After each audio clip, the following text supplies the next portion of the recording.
Today is December 21st, 2025. When we picture the world, we often see big cities and bright lights, but far from the headlines, life is very different for millions. Let's journey to a country like Burundi or the Central African Republic, places often called the poorest in the world. This isn't just about money, it's about daily reality. GDP per capita in these nations can be less than $500 a year.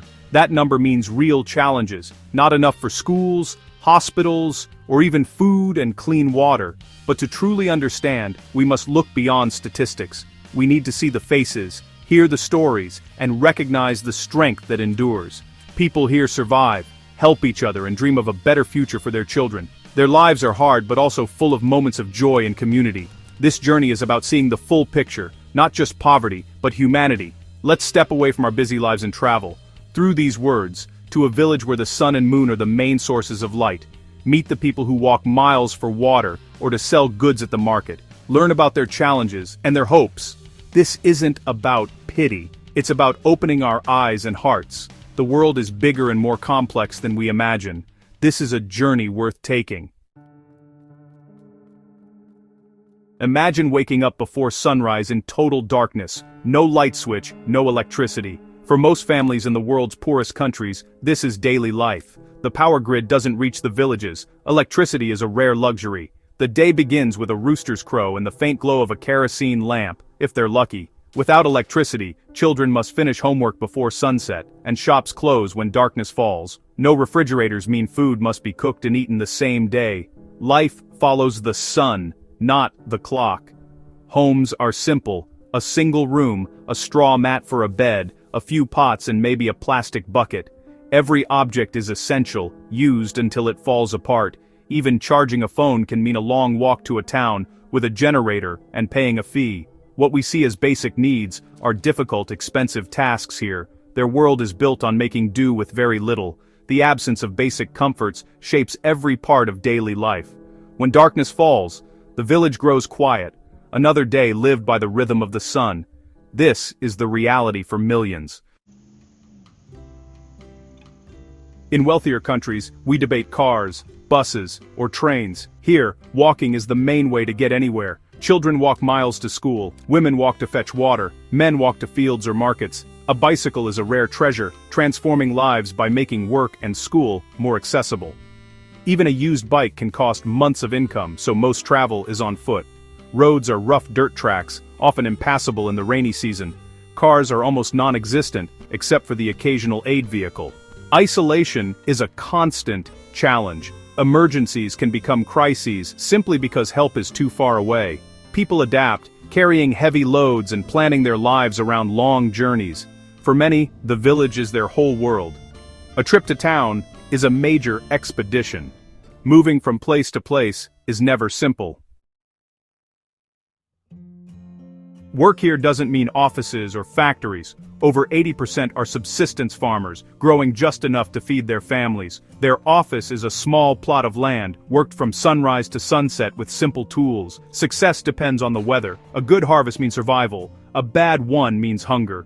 Everyone helps. Men, women, and children. Beyond farming, jobs are informal, trading, making charcoal, or hand-molding bricks. Profits are tiny. A day's work might earn less than $1. Every coin is precious, used for things they can't grow, salt, medicine, or school fees. A day without work means a day without food. The pressure is immense and the rewards are small. Creativity and resourcefulness are essential for survival. This is the daily grind for millions. Think about your morning. Soft bed, light switch, running water, a fridge full of food. In a rural village in Burundi, each of these is a major task. No running water means a long walk to a well or stream, carrying heavy containers home. Water is used for everything, even if it's not clean. Toilets are simple pits outside, not inside comforts. Healthcare is distant. A clinic may be a day's walk away, often with no doctor or medicine. People rely on traditional healers because there's no other choice.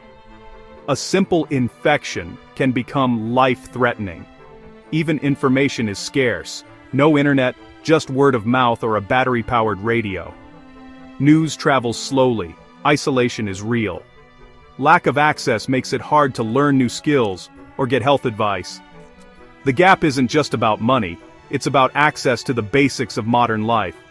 What we take for granted is a daily struggle here. Every convenience is hard-won. Their world is defined by what's missing, and by how they adapt. This is the reality behind the statistics.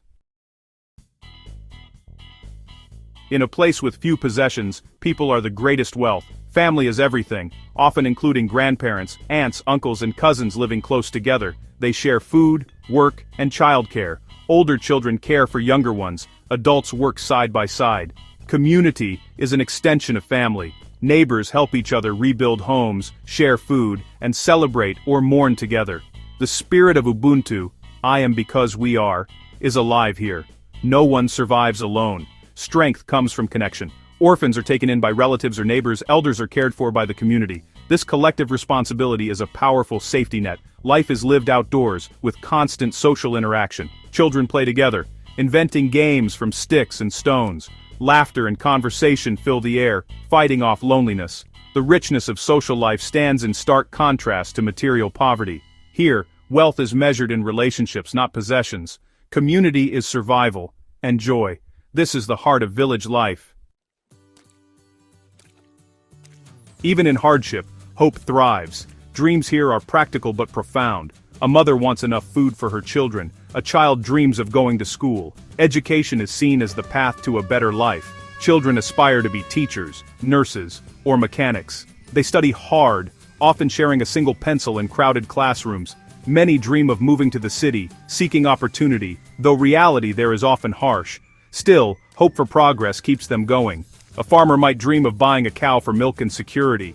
A woman might hope for a sewing machine to start a business. These are not grand fantasies, but small, achievable steps toward stability. Dreams fuel resilience and effort, even when life is tough. The desire for a better future is universal. People here do not give up on their dreams. Hope is a powerful force, shaping every day. In the world's poorest places, dreams matter most. Behind every statistic are stories of resilience. Take Marie, who lost her husband and joined a women's cooperative to buy a goat, slowly building a herd and a future. Or Samuel, who started a school under a mango tree, teaching children with nothing but a piece of charcoal and a board. Resilience is adapting to drought by planting cassava instead of maize, learning from survival, not textbooks. These stories are not rare, they are the norm. People here are not passive victims, they are creative, strong and determined. They face challenges that would break most of us, yet they carry on. They invent solutions, support each other, and invest in their communities. This strength is often invisible to outsiders, who see only poverty. But resilience is the real story. It's the power to endure, adapt, and hope. Communities thrive on cooperation and ingenuity. Every day is a testament to the human spirit. The world may overlook them, but their strength is undeniable. This is the heart of survival. Our journey is ending, but the lessons remain. We've seen daily struggles and powerful resilience. Why does this matter to us? Because it reminds us of our shared humanity. These are not the poor. They are mothers, fathers, sons, and daughters. Understanding their lives helps us appreciate our own and challenges our ideas of wealth and happiness. Empathy is the bridge between our worlds. By learning these stories, we move from pity to understanding, and from understanding to caring. When we care, we're more likely to act, support, or simply change how we think about global poverty. We are all part of one global family. Their challenges are not just theirs, they affect us all. We have a moral responsibility to care. Learning their stories is the first step. We all share the same hopes, dignity, security, and love.